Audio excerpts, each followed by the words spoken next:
ಮತ್ತು ಹೆಣ್ಣಿಗೆ ತಾಯಿ ರೂಪದಲ್ಲಿ ಹೆಣ್ಣು ಕಾಣ್ತೀವಿ, ಅಕ್ಕನ ರೂಪದಲ್ಲಿ ಹೆಣ್ಣು ಕಾಣ್ತೀವಿ, ತಂಗಿ ರೂಪದಲ್ಲಿ ಹೆಣ್ಣು ಕಾಣ್ತೀವಿ, ಹೆಂಡತಿ ರೂಪದಲ್ಲಿ ಹೆಣ್ಣು ಕಾಣ್ತೀವಿ. ಆದ್ರೆ ಅದು ಮನೆಯವರ ಒಪ್ಪಿಗೆ ಎಲ್ಲರದು ಇದ್ರೂ ಅದು ಸ್ವೀಕಾರ ಮಾಡೋದು ಒಳ್ಳೆಯದು. ಒಂದು ವೇಳೆ ನಮ್ಮ ತುಂಟಾಟಕ್ಕೆ ಅಥವಾ ನಮ್ಮ ಆಶಯ ಆಕಾಂಕ್ಷೆಗಳನ್ನು ಅಥವಾ ನಮ್ಮ ಪ್ರೀತಿ ಪ್ರೇಮದ ಬಲೆಗೆ ಒಳಗೆ ಬಿದ್ದು ಅದನ್ನು ಸ್ವೀಕಾರ ಮಾಡಿದ್ವಿ ಅಂದರೆ, ನಾ ಸ್ವೀಕಾರ ಮಾಡಿರ್ಬೋದು, ಅವ್ವ ಅಪ್ಪ ಸ್ವೀಕಾರ ಮಾಡಲಿಲ್ಲ ಅಂದರೆ, ನನ್ನ ಅಕ್ಕ ತಂಗಿ ಸ್ವೀಕಾರ ಮಾಡಲಿಲ್ಲ ಅಂದರೆ, ನನ್ನ ಅಣ್ಣ ತಮ್ಮ ಸ್ವೀಕಾರ ಮಾಡಲಿಲ್ಲ ಅಂದರೆ, ನನ್ನ ಸಂಬಂಧಿಕರು ಸ್ವೀಕಾರ ಮಾಡಲಿಲ್ಲ ಅಂದರೆ, ಅಕ್ಕಿಗೆ ಮಾಡಿದಂಥ ದೊಡ್ಡ ಮೋಸ ನಾ ಸಾಯಿವರೆಗೆ ನಾನು ದೇವರು ನನಗೆ ಕ್ಷಮೆ ಮಾಡೋಂಗಿಲ್ಲ, ನಾನು ಸ್ವತಕ್ಕೂ ನಾನು ಕ್ಷಮೆ ಮಾಡ್ಕೊಳಂಗಿಲ್ಲ.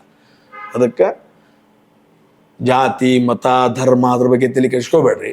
ನಿಮ್ಮ ಮನಸ್ಸಿದ್ರೆ, ನಿಮ್ಮ ಮನೆಯವರ ಒಪ್ಪಿಗೆ ಇದ್ದರೆ ಮುಂದುವರಿರಿ, ಇಲ್ಲಾತು ಅಲ್ಲಿಗೆ ಆ ಪ್ರೀತಿ ಅಷ್ಟೊಂದು ಅತಿಯಾದ ಪ್ರೀತಿ ನೋವನ್ನೇ ಕೊಡುತ್ತದೆ. ಆ ನೋವು ಪ್ರೀತಿಯ ಸಂಕೇತವಾಗಿರುತ್ತೆ.